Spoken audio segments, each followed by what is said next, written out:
میرے ہاتھ جوڑ کے مریم نواز سے جتنے بھی ہمارے حکمران ہیں جن کے ہاتھ میں یہ چیزیں ہیں، میرے ان سب سے یہی درخواست ہے کہ جس طرح ان لوگوں نے میری والدہ کو تڑپا کے بے دردی سے موت دیا، ان لوگوں کا بھی وہی انجام ہونا چاہیے۔ اتوار والی رات میری والدہ کی میرے ساتھ بات ہوئی ہے اور اس میں 3 سے 4 بار یہی مجھے کہہ رہی ہیں کہ بیٹا مجھے مل جاؤ، بیٹا مجھے مل جاؤ۔ تو میں ان سے کہہ رہی ہوں کہ امی انشاءاللہ میں کل آؤں گی۔ بس اسی کے چکر میں مجھے پتہ ہی نہیں تھا کہ میری ماں کا وہ آخری بلاوا ہے مجھے، اور وہ مجھے کیا کہنا چاہ رہی ہیں، مجھے کیوں بلا رہی ہیں۔ بس وہ مجھے بلاتی نہیں اور اگلے دن مجھے مہلت ہی نہیں ملی۔ میں آئی ہوں تو میں نے اپنی والدہ کو اس حالت میں پایا کہ میں ان کے ساتھ زندگی میں دوبارہ کبھی ہم کلام ہی نہیں ہو سکتی۔ بہت زیادہ کوشش کی ہے، وہ کمرہ چیخ کے بتا رہے ہیں جس کی دیواروں پہ چھتوں پہ میری والدہ کا اتنا زیادہ خون لگا ہوا ہے، وہ ان سے اپنی جان چھڑاتی رہی ہیں، لیکن ان لوگوں نے ڈنڈے مار کے ان کو کرنٹ لگا کر ان کا سانس بند کر کے پتہ نہیں کس طریقوں سے ان لوگوں نے میری والدہ کو مارنے کی کوشش کی اور ان کی جان لے کے ان لوگوں نے سانس لیا۔ السلام علیکم ناظرین، میں آپ کا میزبان عثمان اور آپ دیکھ رہے ہیں میرا پنجاب۔ ناظرین، کرشن نگر لاہور میں ایک واقعہ پیش آتا ہے۔ ایک بہو جو ہے وہ اپنی ساس کا مرڈر کر دیتی ہے۔ اس واقعے میں 3 ملزمان ہیں، ایک جو ہے وہ بہنوئی ہے، ایک جو ہے ان کی اپنی بہو ہے اور ایک ان کا اپنا جو ہے وہ ستیلا جو بیٹا ہے۔ میرے ساتھ اس وقت وہ خاتون موجود ہے جو کہ عثمان کی وائف ہیں۔ عثمان وہ ہے جو کہ آشنا تھا اس بہو کا، انیلا کا، جس نے اپنے آشنا کے ساتھ مل کے جو ہے اپنی ہی ساس کا جو ہے وہ مرڈر کیا۔ آپ عثمان کی وائف ہیں؟ جی۔ کیا رشتہ تھا آپس میں آپ لوگوں کا؟ میں عثمان غیروں میں ہے، میری شادی غیروں میں ہوئی ہے۔ جو میرے بھائی کی شادی ہے وہ میرے ماموں کی طرف ہوئی ہے، وہ میرے سگے ماموں کی بیٹی ہے۔ وہ میری جو بھابھی ہیں وہ میرے سگے ماموں کی بیٹی ہے۔ میں غیروں میں گئی ہوں۔ کب شادی ہوئی تھی آپ کی عثمان کی؟ جولائی کے مہینے میں۔ کتنے ماہ ہو گئے؟ 8 ماہ بھی ہوئے تھے جب ان لوگوں نے میری والدہ کو قتل کر دیا۔ شادی کو بھی 8 ماہ ہوئے۔ آپ پریگننٹ بھی ہیں؟ جی۔ ناظرین، یہ وہ عثمان کی وائف ہیں۔ ان کی والدہ جو ہے، پہلے آپ نے انٹرویو دیکھا، وہ دوسری بہن تھی، ان کا انٹرویو کیا تھا۔ اب یہ عثمان کی وائف جو ہیں یہ بھی آئی ہیں اور یہ چاہتی ہیں کہ میں بھی اپنی آواز بنوں، اپنے ہی خاوند کے خلاف جو ہے یہ انٹرویو دے رہی ہیں۔ کیوں کہ ان کے خاوند نے جو ہے ان کی والدہ جو ہے اس کا مرڈر کیا ہے۔ معاملات اس طرح سے تھے کہ ان کا جو ہے ان کی جو بھابھی ہیں ان کے ساتھ ناجائز تعلقات تھے اور سارا جو ان کا ایک چکر چل رہا تھا وہ سارا چل رہا تھا، اور ایٹ اینڈ جو ہے وہ ان کی جو والدہ ہیں ان کا جو ہے انتقال ہو گیا، اس کا مرڈر جو ہے وہ کر دیا گیا۔ اچھا مجھے بتائیں، عثمان کے تعلقات آپ کے ساتھ کیسے تھے؟ آپ کو پہلے کبھی آئیڈیا نہیں ہوا، کوئی شک نہیں ہوا کہ عثمان جو ہے آپ سے خوش نہیں ہے اور باہر اس طرح سے کسی کے ساتھ کچھ معاملہ ہے؟ کبھی اس نے ظاہر نہیں کیا؟ نہیں، مجھے کسی قسم کا کوئی شک نہیں تھا اس پہ۔ ہم دونوں میاں بیوی میں جو نارمل جو ہر میاں بیوی کی ہو جاتی ہے بحث نوک جھوک، وہ بس ہم اس حد تک تھی۔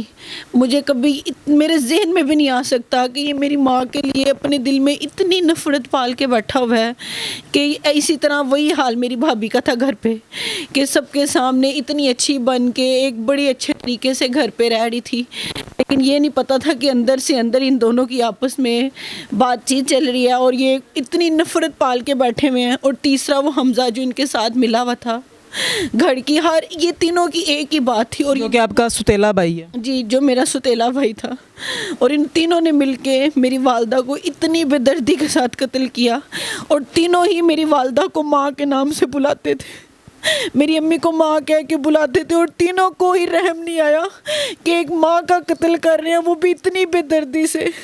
کس طرح سے مرڈر کیا جو آپ کے نزدیک، جو آپ کو پتہ ہے؟ جو مجھے پتہ چلا وہ یہی پتہ چلا کہ میری والدہ سوئی ہوئی تھیں۔ اس سے پہلے جو میری بھابھی ہیں ان کا بھائی ہے، بلال نام ہے اس کا، وہ نیند کی گولیاں لا کے دیتا تھا۔ میری بھابھی میری امی کو وہ روزانہ ایک گولی کھلا دیتی تھی۔ اس دن بھی انہیں روٹین کی طرح میری والدہ کو نشے کی گولی دی ہوئی تھی۔ عثمان کو گھر میں انہوں نے بلایا ہوا تھا، جو کہ CCTV فوٹیج میں صاف دکھ رہا ہے کہ کس ٹائم وہ گھر آیا اور اتنی دیر وہ اندر گھنٹوں ہمارے اندر رہا، اور میری والدہ کا ان تینوں نے قتل کیا۔ اچھا مجھے بتائیں، اس ٹائم محلے دار جو ہیں آپ کے، جو اوپر والے فلور پہ لوگ رہتے ہیں، کسی نے کوئی نہیں بتایا کچھ؟ بعد میں سب نے یہی کہا کہ آپ کی والدہ کی چیخو پکار پورے محلے نے سنی ہے۔ اوپر والے کہتے ہیں ادھر تک ہم نے دیکھا ہے کہ آپ کے جو شوہر ہیں، آپ کا جو بھائی ہے، وہ آپ کی والدہ کو گھسیٹتے ہوئے ساتھ والے کمرے میں لے کے جا رہے تھے، اور آپ کی جو بھابھی ہے وہ دروازہ زور سے کھینچے ہوئے تھی کہ میری والدہ ان کے ساتھ اپنے آپ کو چھڑا کر یا اپنے آپ کو بچا کر باہر نہ آ جائیں۔ وہ باہر سے پکڑے ہوئے تھی اور ان 2 درندوں نے اندر میری والدہ کو دبوچا ہوا تھا۔ آپ کی والدہ نے اندر جو ہے وہ کوشش بھی کی ہے کہ میں یہاں سے بھاگوں؟ بہت زیادہ کوشش کی ہے. وہ کمرہ چیخ چیخ کے بتا رہے ہیں جس کی دیواروں پہ چھتوں پہ میری والدہ کا اتنا زیادہ خون لگا ہوا ہے. وہ ان سے اپنی جان چھڑاتی رہی ہیں. باہر کے دروازے تک میری والدہ کا خون لگا ہوا ہے. اس نے بڑی کوشش کیا ان سے اپنی جان چھڑانے کی, لیکن ان لوگوں نے ڈنڈے مار کے, ان کو کرنٹ لگا کر, ان کا سانس بند کر کے, پتہ نہیں کس کس طریقوں سے ان لوگوں نے میری والدہ کو مارنے کی کوشش کی اور ان کی جان لے کے ان لوگوں نے سانس لیا. جب آپ کی والدہ کی ڈیتھ ہوگی تو آپ کو کب پتہ چلا کہ یہ جو ہے مرڈر ہے, ڈیتھ نہیں ہے؟ ہم لوگوں کو تیسرے دن پتہ چلا ہے. ایک دن شام میں کے ٹائم وہ فوت ہوئی ہیں. میرے میاں جو شام میں گھر آئے ہیں رات میں, ان کے کپڑوں پہ اتنا زیادہ بلڈ لگا ہوا ہے. میں ان سے پوچھ رہی ہوں کہ یہ آپ کے کپڑوں پہ بلڈ کدھر سے آیا ہے. وہ مجھے آگے سے کہہ رہے ہیں کہ میرا ایک دوست ہے, اس کا ایکسیڈنٹ ہو گیا, میں اس کو اٹھا کے ہاسپٹل لے کے گیا ہوں, یہ اس کا بلڈ لگا. مجھے نہیں بتایا کہ میں تیری والدہ کو اتنی بے دردی سے مار گیا ہوں, یہ تیری والدہ کا خون ہے. اس کے بعد کپڑے چینج کر کے مجھے اپنے ساتھ لے آئے کہ ہم کہیں جا رہے ہیں. یہ نہیں بتا کر لائے کہ کہاں پر لا رہے ہیں.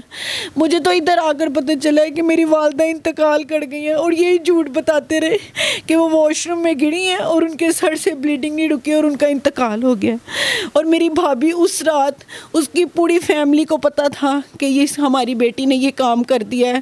جن کپڑوں کے ساتھ ان لوگوں نے میری والدہ کا خون صاف کیا, ہم سب کے سامنے یہی ان لوگوں نے ڈرامہ رچائی رکھا کہ وہ بہت بیمار ہے, والدہ کو بچاتے ہوئے وہ گر گئی ہے, وہ بھی اس کنڈیشن میں تھی, وہ ہاسپٹل لے کے جا رہے ہیں. اور یہ صاف جن جن کپڑوں سے ان لوگوں نے بلڈ صاف کیا, جتنے بھی ثبوت تھے, اس کی پوری فیملی مل کے اس کے ساتھ مٹاتی رہی ہے. یہ ہاسپٹل جا رہے ہیں, آ رہے ہیں, ہم لوگ کو پاگل بنایا ہوا, اور ہم لوگ بے بس اپنی ماں کی میت کے پاس بیٹھے ہوئے ہیں. اور یہی سوالیہ نشان ہے کہ ہم اپنی ماں کو بچا نہیں سکے, وہ واش روم میں گر گئی ہیں. اتنا تو خواب و خیال میں ہی نہیں تھا کہ ان تینوں نے مل کے اتنی بے دردی سے قتل کیا. اچھا بتائیں, جو عثمان تھا جب یہاں پہ آتا تھا, آپ بھی ان کے ساتھ آتی تھیں, رشتہ دار ہیں ملنے ملانے کے لیے, تو تب کیا آپ کو لگتا تھا کہ وہ جو ہے بہو جو ہے اس گھر کی, اس کو کس طرح سے بلاتے تھے آپ؟ اس میں ان کا جو ہے اس طرح سے کوئی تب شک نہیں ہوا, اس طرح کی کوئی بات کچھ نہیں؟ مجھے کبھی کسی میرا ذہن ہی نہیں اس طرف تھا.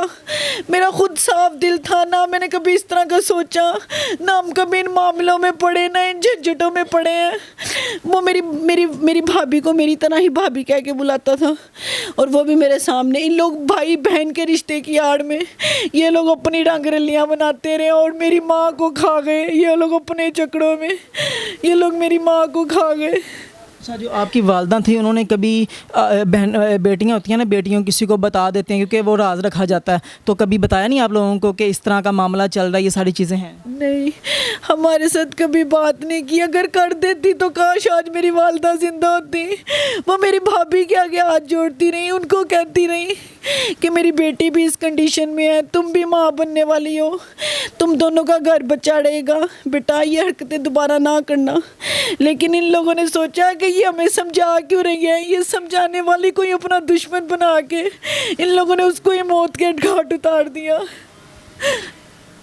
ناظرین دیکھیں, والدہ جو ہے وہ سمجھاتی تھی کہ بہو تم یہ کام نہ کرو, اس کا انجام جو ہے وہ اچھا نہیں ہوگا, لیکن بہو باز نہیں آئی. آخر جو ماں ہے اپنی, اسی کو جو ہے وہ موت کے گھاٹ اتار دیا, اس کا جو ہے مرڈر کر دیا. اب اس واقعے کو جو ہے کافی دن جو ہے وہ گزر چکے ہیں, ان کی داد رسی نہیں ہو رہی, کوئی ان کی جو ہے وہ بات نہیں سن رہا.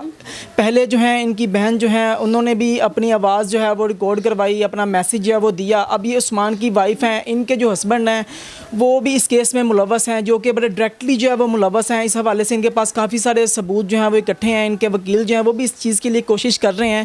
اچھا مجھے بتائیں, آپ کی جو والدہ ہیں انہوں نے آپ کے ساتھ لاسٹ کیا بات کی؟ کوئی ایسی بات ہوئی, کوئی ایسی چیز لگی ہو, والدہ نے بتایا ہو کہ میری طبیعت خراب رہتی ہے, یا اس طرح کی چیزیں کچھ, کیونکہ یہ نیند کی گولیاں بھی دیتے تھے اس کو؟